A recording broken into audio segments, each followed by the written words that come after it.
two-handed groove riff you can play right away, and it's just made out of 2 chords, so it's very, very easy. Even beginners can play it. Now here's what it is. It's just made out of 2 chords, and you take the 1 chord of any key. Let's say we're in the key of G. Okay? If we're in the key of G, we mean we're basing our playing on the G scale, which goes like that, but you don't even have to know that. The G chord is every other scale note up from G, so that's the G chord, the 1 chord in the key of G. The other chord we need is the 4 chord. 1, 2, 3, 4. We go 4 scale notes and we build a chord there. So all we're dealing with then is the 1 chord in the key of G and the 4 chord in the key of G. If I was in another key, it would be the same thing. If I was in the key of C, 1, 2, 3, 4, 5, 6, 7, 8, that would be the key of C, and I'd take the 1 chord and the 4 chord. Okay, just 2 chords. If I was in the key of D, based on the scale of D, I'd take the 1 chord, which goes like that, and the 4 chord, 1, 2, 3, 4, which goes like that. Okay, so it's just a 2 chord riff. Okay, so let's take it in the key of G, and the 2 chords we're dealing with again are just G and C.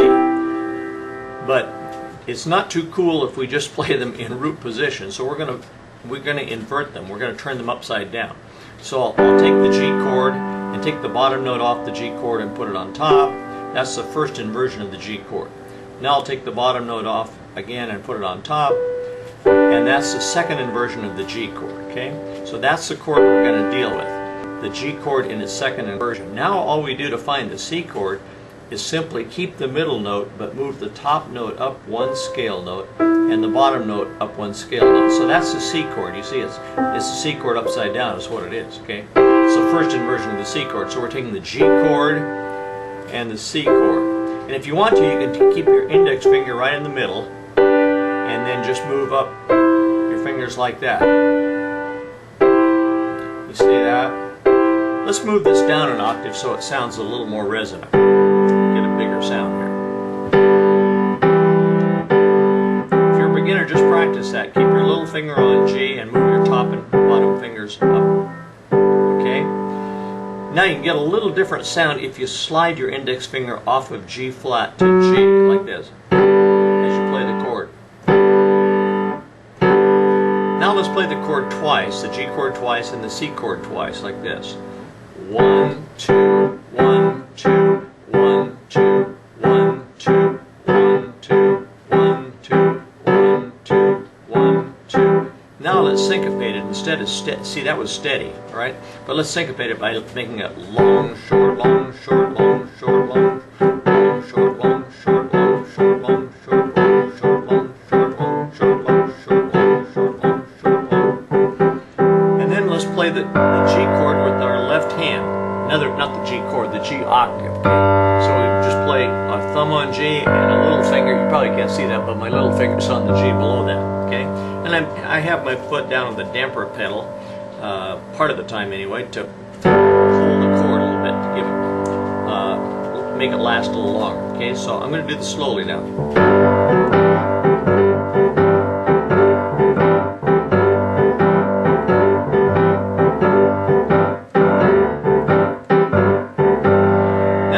Same thing up on C. Remember, we did this. We found the C chord, and the C chord would be 1, and then the 4 chord in the key of C would be F. So we keep that middle finger there.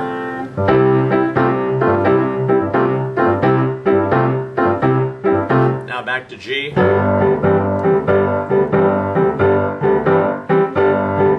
Now let's do it on D. And again, we keep our middle finger here and move up to the 4 chord in the key of G, which is G. D, G.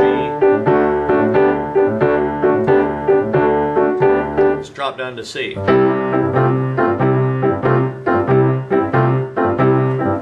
now back to G.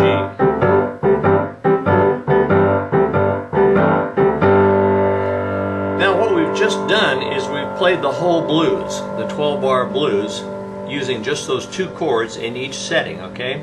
I'm going to play it all the way through, okay? Here we go.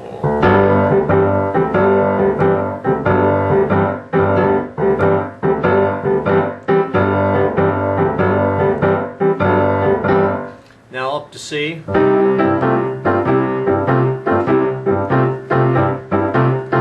back to G.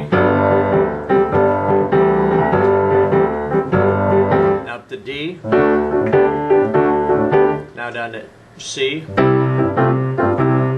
Now down to G. Now there's a lot more things you can do with it, of course. You can include the seventh, like if you want to go like this. This is a G chord, but it's the seventh in it. So it has that bluesy sound, and I'm sliding off the middle note. If you're a little more advanced, you can do that.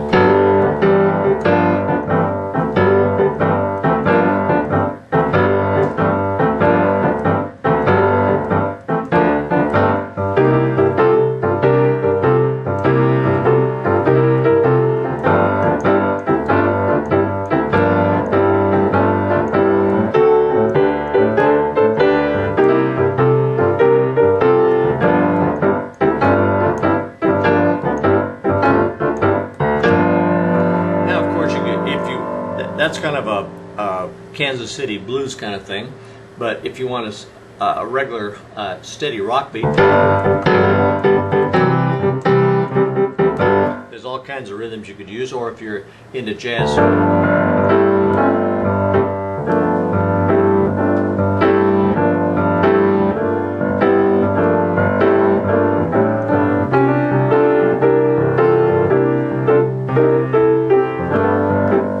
The idea, okay, but that's not our subject here. So you can get a little 2-chord riff going with just those 2 chords, the 1 chord in any key and the 4 chord in any key, and that's it.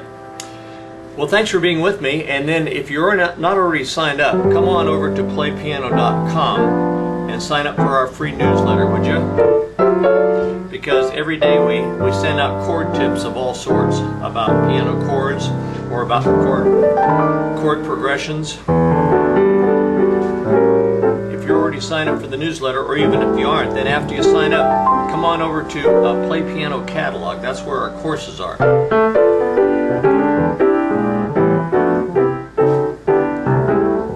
And take a look at what we have.